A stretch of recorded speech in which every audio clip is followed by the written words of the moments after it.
విక్రమార్క కథలు. పట్టు వదలని విక్రమార్కుడు మరల మోదుగ చెట్టు నెక్కి బేతాళుడిని భుజాన వేసుకొని మౌనంగా నడవసాగాడు. అప్పుడు శవంలో నుంచి బేతాళుడు, విక్రమార్క మహారాజా, నీకు మార్గాయాసం తెలియకుండా ఒక కథ చెబుతాను విను అంటూ ఇలా ప్రారంభించాడు. సర్వతోభద్రమనే నగరానికి రాజు సుగ్రీవుడు.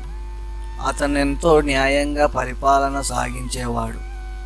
ఒకనాడు శౌర్య ధైర్య పరాక్రమవంతుడైన క్షత్రియ కుమారుడు వచ్చి తన సాహస సామర్థ్యాలతో రాజుని మెప్పించి నెలకి 1000 వరహాల జీతం ఇచ్చేటట్లు అంగీకరింపజేసి కొలువికి కుదిరాడు. అతనంటే రాజుకి చాలా ప్రీతి. కొన్నాళ్ళు గడిచాయి. ఒకరోజున ఉన్నట్లుండి ఆకాశంలో మేఘాలు కమ్ముకొని గాలి వీచి బోరున వర్షం కురవసాగింది. చీకట్లు దట్టమయ్యాక ఆర్తనాదం వినపడింది. అది అంతకంతకి గట్టిగా వినపడసాగింది. ఆ ఆక్రందన ఎక్కడి నుంచో ఎందుకో తెలియక రాజు మంత్రిని పిలిచాడు.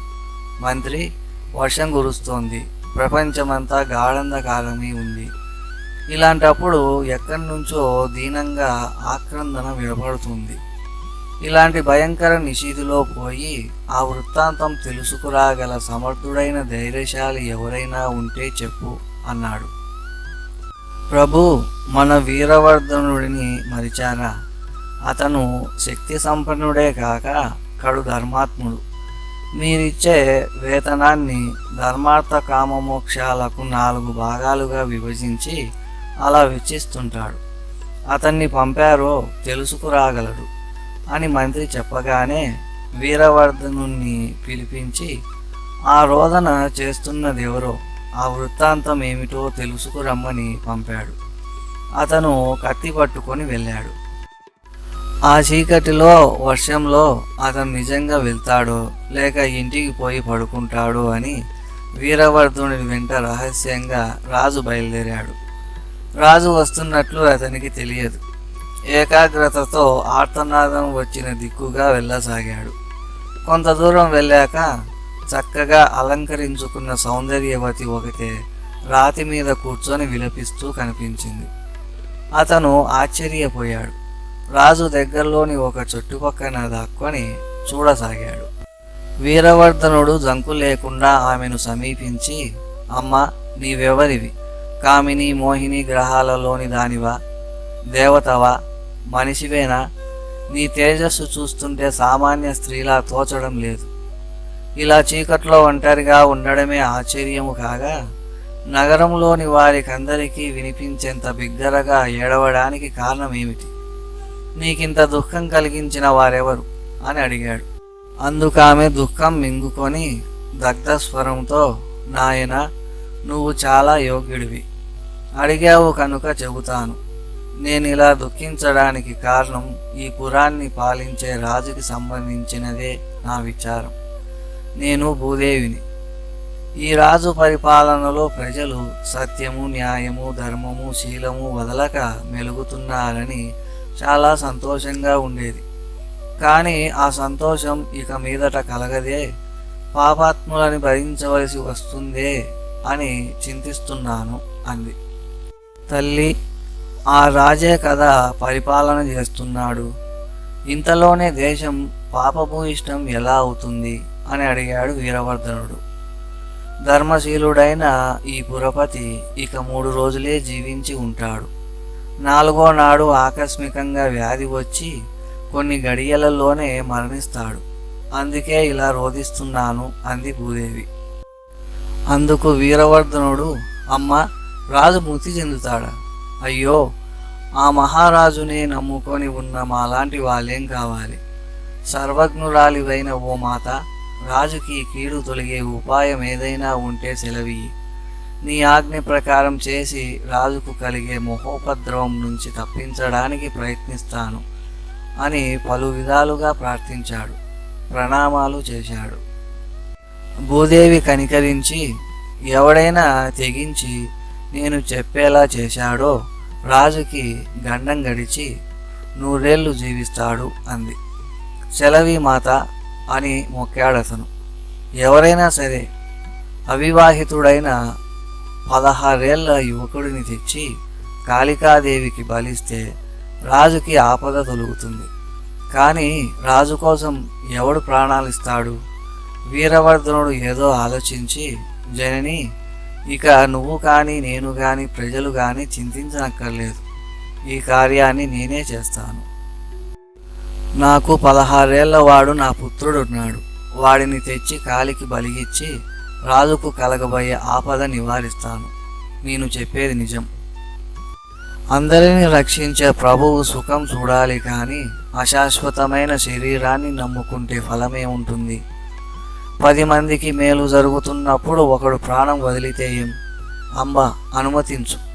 ఆ మాటలకు పులకించి అతని రాజభక్తికి, కార్యదీక్షకి, ధైర్యానికి, త్యాగగుణానికి ఎంతో సంతోషించి, కుమారా, నీకు శుభమగునుగాక, రాజు శతాయవగునుగాక, కార్యాన్ని నిర్వర్తించి కీర్తి పొందు అని ఆశీర్వదించి భూమాత అంతర్ధానమైంది.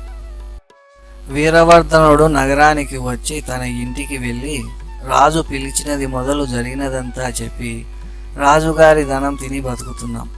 మన ప్రాణాలిచ్చి అయినా ప్రభువుకి మేలు చేయాలి, రుణం తీర్చుకోవాలి. మీ అభిప్రాయం చెప్పండి అన్నాడు. అతని భార్య, ఏది ఏమైనా రాజుని రక్షించటం మన విధి.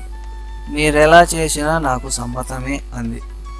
కుమారుడు, తండ్రి, నేను భయపడతాననుకుంటున్నానేమో. నా మరణం గొప్పది కాదు. రాజుగారు జీవించి ఉంటే చాలు.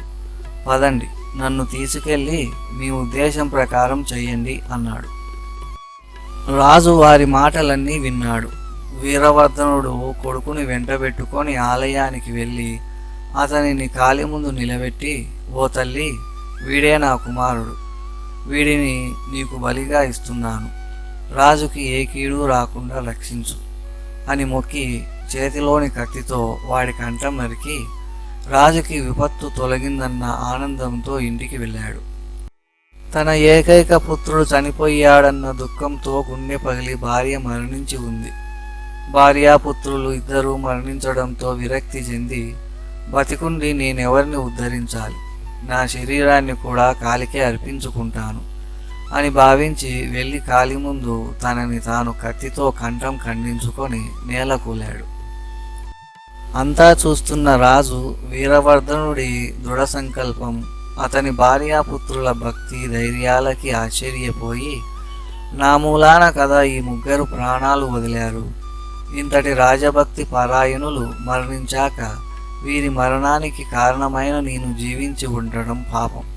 నేను కూడా ఈ కాళికాదేవికి బలి అవుతాను అనుకొని కత్తిని చేతిలోకి తీసుకొని కంఠం ఖండించుకుందుకు ఎత్తగా కాళికాదేవి ప్రత్యక్షమై అతని చెయ్యి పట్టుకొని ఆపి, రాజా, సాహసింపకు. నీ న్యాయబుద్ధికి చాలా సంతోషించాను. వరం కోరుకో అంది. జనని, ఈ వీరవర్ధనుడి భార్యాపుత్ర సమేతంగా బతికించు అని కోరాడు రాజు. నీకు మరణం సంభవిస్తుందని తెలిసి వీరిని బ్రతికించమంటున్నావు. నీ గతి ఏం కావాలి అని అడిగింది కాళి. తల్లి, వీరు నా ప్రాణం రక్షించడానికి తమ ప్రాణాలు కోల్పోయిన పుణ్యజీవులు. ఇలాంటి ప్రభుభక్తి పరాయణులు పరమయోగ్యుల మరణాలు చూశాక నేను జీవించి ఏం ప్రయోజనం? నా ప్రాణాలు పోతే పోవుగాక. ఈ ఉత్తములు మరణించకూడదనే అలా కోరాను అన్నాడు రాజు. ఆదిశక్తి అతని ధర్మగుణానికి సంతోషించి, రాజా, నువ్వు చాలా యోగ్యుడివి కనుక నీకు దీర్ఘాయువునిస్తున్నాను. వెళ్ళు, వీరవర్ధనుడు భార్యాపుత్రుడితో బతికి వస్తాడు అని చెప్పి కాళిక మాయమైంది. రాజు ఇంటికి పోయి జరిగినదంతా తలుచుకుంటూ ఆ రాత్రి గడిపాడు. వీరవర్ధనుడు మర్నాడు ఉదయం రాజదర్శనానికి వచ్చి ఏమీ ఎరుగని వాడిలా మొక్కి నిలుచునేసరికి రాజు వికసించిన ముఖంతో, వీరవర్ధన, నిన్న రాత్రి ఆర్తనాదం వెనుక వృత్తాంతం తెలుసుకున్నావా? ఏమిటది అని అడిగాడు. దేవా, పోయి 4 వైపులా చూశాను, కానీ ఎవరూ కనపడలేదు. ఆ ఆర్తనాదం ఎలా వచ్చిందో తెలియలేదు అనేశాడతను. అప్పుడు రాజు అక్కడున్న వారికి రాత్రి జరిగినదంతా చెప్పి తన పట్ల వీరవర్ధనుడికి ఉన్న భక్తిని, అతని భార్యాపుత్రుడి స్థిర సంకల్పాన్ని, త్యాగాన్ని ఎంతగానో మెచ్చుకొని అతన్ని ప్రధానమంత్రిగా నియమించి సుఖంగా రాజ్యం ఏలసాగాడు. విక్రమార్క మహారాజా, ఆ నలుగురిలో ఎవరు చేసిన పని గొప్పదో ఆలోచించి చెప్పు అని అడిగాడు బేతాళుడు. అప్పుడు విక్రమార్కుడు, బేతాళుడా, వీరవర్ధనుడు రాజసేవకుడు కనుక రాజు కోసం ఏమి చేసినా అతని విధే. భార్య పతిభక్తి కొద్దీ అతనికి ఎదురాడలేదు, అది సామాన్యమే. కుమారుడు తండ్రి పట్ల విధేయత, రాజు పట్ల విధి నిర్వర్తించాడు, అది అసాధారణం కాదు. వీళ్ళు చేసినవి గొప్ప పనులే అయినా వాళ్ళ మరణాలను చూసి తనకేమని పోక వారి కోసం చనిపోవడానికి సిద్ధమైన రాజు చేసినదే మరింత గొప్ప పని, ప్రశంసించదగినది అన్నాడు. విక్రమార్కుడికి ఈ విధంగా మౌనభంగం కాగానే బేతాళుడు విడిపించుకొని రివ్వున ఎగిరిపోయి మోదుగ చెట్టు కొమ్మకి తలకిందులుగా వేలాడసాగాడు. విక్రమార్కుడు మళ్ళీ అతని కోసం బయలుదేరాడు.